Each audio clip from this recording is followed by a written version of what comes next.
Nicole van den Hurk, 15 years of age, went missing on October 6, 1995, while on her way to work. Sadly, her remains were found in a wooded area between Mierlo and Lierop on November 22, 16 years after her disappearance. With the case growing cold, Nicole's stepbrother made a false confession to the killing in an effort to have her body exhumed for DNA testing. This ultimately resulted in the arrest of Joost de G., the actual perpetrator. He was convicted of rape and received a sentence of 12 years imprisonment. Who was Nicole van den Hurk? Nicole van den Hurk was born on July 4, 1980, in Germany to Angelika Tegtmeier, who was a single mother at the time. Her father's identity was initially uncertain, but an official blood test confirmed on July 21, 1981, that a married man from the neighborhood was her biological father. His name was officially added to her birth certificate on April 7, 1982. Following Nicole's birth, Angelika started dating van den Hurk,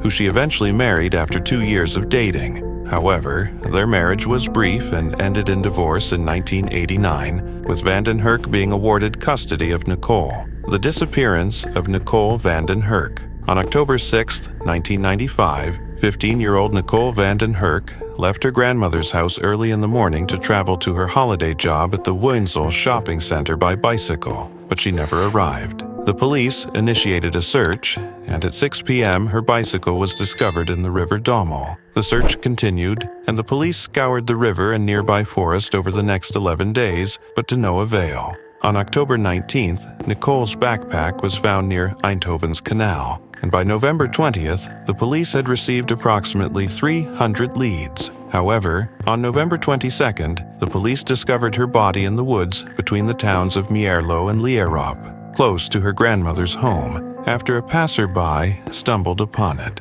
Over 1,000 mourners attended her funeral. Nicole had been brutally raped and murdered. The cause of death was most likely due to internal bleeding from a stabbing wound. The post-mortem examination showed that she had suffered 2 fractures to her jaw, other head and finger injuries, and a rib injury inflicted by stabbing with a pocket or a fishing knife. The police ruled out the possibility of Nicole running away, and initially focused their suspicions on Nicole's stepfather and stepbrother. They were both arrested, but were later released and cleared of all charges after no evidence was found against them. A few months after Nicole's murder, a family friend, Celine Hartogs, was arrested for drug trafficking. She claimed that she was working for a man involved in the murder, but no evidence supporting her claims was found, and the police determined that her claims were flawed and unrelated. Despite this, Nicole's stepfather still believed her story. A reward was offered for information related to Nicole's murder. Unfortunately, the case began to lose investigators, and at one point only 4 detectives were working on it. In 2004, a cold case team took over the case, but progress stalled and the case went silent once again. Nicole's brother's DNA and the arrest of the killer. In 1995, the technology was not advanced enough to identify foreign DNA on Nicole's body. After the case grew cold, Andy, Nicole's stepbrother, falsely confessed to the killing in an attempt to have her body exhumed for DNA testing. In 2011, 36-year-old Andy van den Hurk, Nicole's stepbrother, relocated to England. Prior to his arrest, he shared a Facebook post that read, "I will be arrested today for the murder of my sister. I confessed. We'll get in touch soon."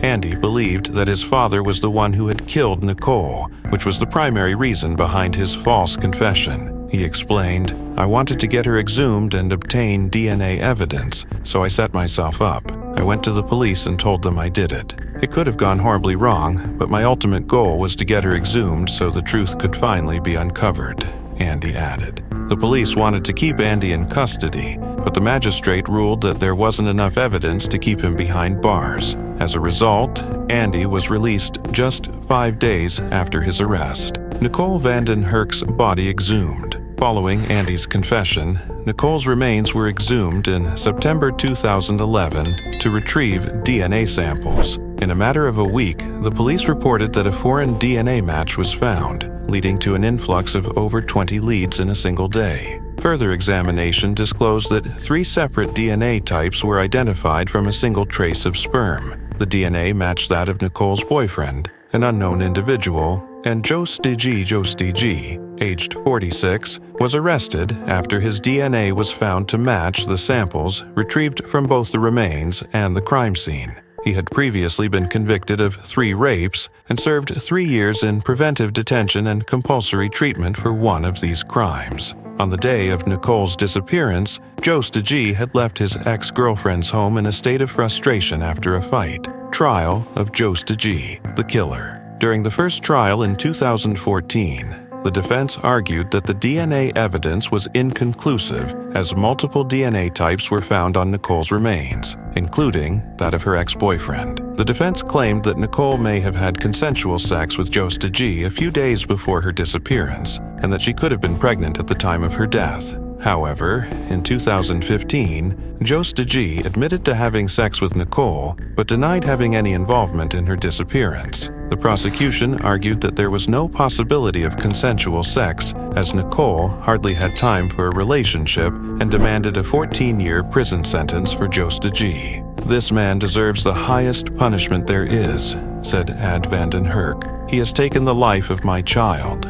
The Netherlands is not helped by this, that such a man may still walk the streets." On November 21, 2016, Josty G was convicted of rape and sentenced to 5 years in prison, but after an appeal, the sentence was increased to 12 years in prison for the rape and manslaughter of Nicole van den Hurk. Had it not been for Andy's confession, the murder of Nicole van den Hurk would have gone unresolved. Despite the risk he took in falsely admitting to the crime, Andy's bravery ultimately led to the arrest and conviction of the true culprit. The breakthrough in the case brought closure for Nicole's family and justice for the young woman who had lost her life too soon. What happened to Andy van den Hurk? According to an inquest at Suffolk Coroner's Court, Andy van den Hurk, who was 46 years old, was discovered dead in his bed at home with a mixture of prescription drugs and alcohol in his system. Before his death on September 2, 2022, he had been struggling with mental health issues such as depression,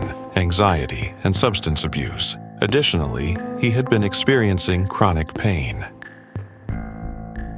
If you want many more scary and interesting stories that have ever happened, then subscribe to the channel to always be aware of the release of new stories. And don't forget to like the video and write your opinion about the video below.